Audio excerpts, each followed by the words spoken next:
ಎಲ್ಲ ಹಿಂದೂಗಳು ಒಟ್ಟಾಗಿ ನಮ್ಮೆಲ್ಲರೂ ಕೂಡ ಆರಾಧ್ಯ ದೈವ ಗಣಪತಿಯ ಒಂದು ವಿಸರ್ಜನೆ ಮೆರವಣಿಗೆ ನಡೆಸ್ತಾ ಇದ್ರು.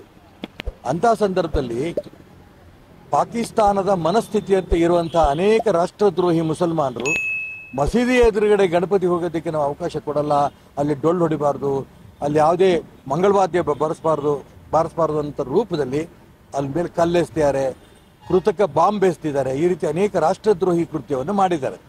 ಇದು ನಮ್ಮ ದೇಶದಲ್ಲಿ ಕಡಿಮೆ ಆಗ್ತಾ ಇದೆ. ಇಂಥ ಸಂದರ್ಭದಲ್ಲಿ ಕರ್ನಾಟಕ ರಾಜ್ಯದಲ್ಲೂ ಕೂಡ ಇನ್ನೂ ಪಾಕಿಸ್ತಾನದ ಪರ ಇರೋಂಥ ಮನಸ್ಥಿತಿ ಇರೋಂಥ ಮುಸಲ್ಮಾನರು ಈ ಬದುಕು ಮಾಡ್ತಾ ಇದ್ದಾರೆ. ಇದನ್ನು ರಾಜ್ಯ ಸರ್ಕಾರವು ಗಂಭೀರವಾಗಿ ಪರಿಗಣನೆ ಮಾಡಬೇಕು. ಅದು ಮುಂದೆ ಹಿಂದೂ ಮುಸ್ಲಿಂ ಕ್ರಿಶ್ಚಿಯನ್ ಅನ್ನೋ ಪ್ರಶ್ನೆ ಇಲ್ದೇನೆ, ಬಿಜೆಪಿ ಕಾಂಗ್ರೆಸ್ JDS ಅನ್ನೋ ಪ್ರಶ್ನೆ ಇಲ್ದೇನೆ ಎಲ್ಲ ರಾಷ್ಟ್ರಭಕ್ತರು ಈ ರಾಷ್ಟ್ರದ್ರೋಹಿ ಚಟುವಟಿಕೆಗಳನ್ನು ಖಂಡನೆ ಮಾಡಬೇಕು. ಇನ್ನೆಂದೂ ಕೂಡ ಈ ರೀತಿ ಕರ್ನಾಟಕ ರಾಜ್ಯದಲ್ಲಿ ದೇಶದಲ್ಲಿ ಆಗಬಾರ್ದು. ಆ ರೀತಿ ಕ್ರಮ ತಗೋಬೇಕು. ಯಾವ ರೀತಿ ದಿಕ್ಕಲ್ಲಿ ಮಾಡಿದ್ದಾರೆ ಅವರಷ್ಟು ಜನಕ್ಕೂ ಅರೆಸ್ಟ್ ಮಾಡಿ ರಾಷ್ಟ್ರದ್ರೋಹಿ ಕೇಸ್ಗಳನ್ನು ಹಾಕಿ ಅವರಿಗೆ ಜೈಲಲ್ಲಿ ಅವ್ರನ್ನ ಇಡಬೇಕು. ಮತ್ತು ಎಲ್ಲರೂ ಒಟ್ಟಾಗಿ ಸೇರಿ ಇದನ್ನ ಈ ರೀತಿ ಮಾಡೋದನ್ನ ಖಂಡನೆ ಮಾಡಬೇಕು ಅಂತ ಒತ್ತಾಯನ ಈ ಸಾರಿ ಮಾಡ್ತೇನೆ.